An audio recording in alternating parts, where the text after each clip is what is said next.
కాకినాడ జిల్లా తొండంగి మండలం ఆనూరు గ్రామంలో త్రాగునీటి ఎద్దడిని గుర్తించి కేవలం 10 రోజుల్లోనే స్థానిక ఎమ్మెల్యే యనమల దివ్య ఆర్వో ప్లాంట్ను ఏర్పాటు చేసి స్థానికుల ప్రశంసలు అందుకున్నారు.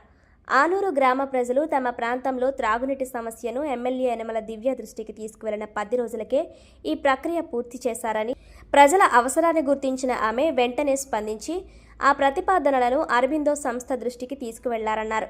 తన సిఫార్సులతో సంస్థ ద్వారా నిధులను మంజూరు చేయించి యుద్ధ ప్రాతిపదికన పనులు పూర్తి చేయించారన్నారు. అతి తక్కువ సమయంలోనే ఆర్వో ప్లాంట్ సిద్ధం కావడంతో ఆనూరు గ్రామస్తులు, ముఖ్యంగా మహిళలు ఎమ్మెల్యేకు కృతజ్ఞతలు తెలిపారు. ఈ ఆర్వో ప్లాంట్ను సీనియర్ నేత యనమల రాజేష్, స్థానిక కూటమి నాయకులతో కలిసి యనమల దివ్య అధికారికంగా ప్రారంభించారు.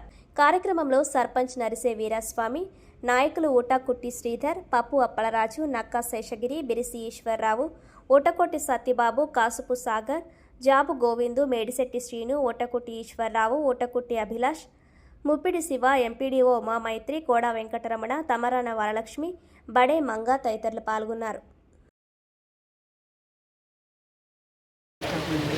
అందరికీ నమస్కారం. ఇవాళ ఆనూరు గ్రామం, తొండంగి మండలం ఆనూరు గ్రామానికి రావడం జరిగింది. ఇక్కడ ఆనూరు గ్రామస్తులు వాళ్ళు వచ్చి మాకు ఒక ఆరో వాటర్ ప్లాంట్ ఏర్పాటు చేయండి అని చెప్పగానే సిఎస్ఆర్ ద్వారా కూడా ఆరో ప్లాంట్ ఏర్పాటు చేయడం జరిగింది. వాళ్ళు అడిగిన 10 రోజులకే మేము సిఎస్ఆర్ వాళ్ళ మన దివీస్ వాళ్ళు కూడా ఓకే చేసుకొని సిఎస్ఆర్ ఫండ్స్ ద్వారా కూడా ఇవాళ ఇక్కడ వాటర్ ప్లాంట్ అనేది వేయడం జరిగింది.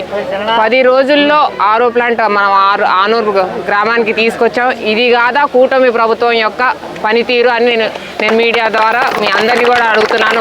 10 రోజుల్లో ఇలా ఇది పనితనం అంటే ఒక్కసారి అందరు ఆనూరు గ్రామస్తులు అందరూ కూడా ఈ పనిని చాలా హర్షం వ్యక్తం చేశారు. అలాగే మన ఆనూరు గ్రామానికి వచ్చేసి 4 రోడ్లు, అలాగే నూకాలమ్మ తల్లి కూడా గ్రాంట్ ఇవ్వడం జరిగింది టెంపుల్ శ్రీవాణి ట్రస్ట్ ద్వారా. ఏదైతే డోర్ టు డోర్లో నేను వచ్చినప్పుడు వాళ్ళు నాకు చెప్తే అప్పుడే అనుకున్నాము పదవుల్లోకి రాగానే ఎమ్మెల్యే కాగానే తప్పకుండా నూకాలమ్మ తల్లి గుడి కంప్లీట్ చేస్తామని అనుకున్నాము. వెంటనే అది కూడా గ్రాంట్ చేయడం జరిగింది. కాబట్టి ఇది కూటమి ప్రభుత్వం ఒక పనితీరు. జై హింద్, జై కూటమి.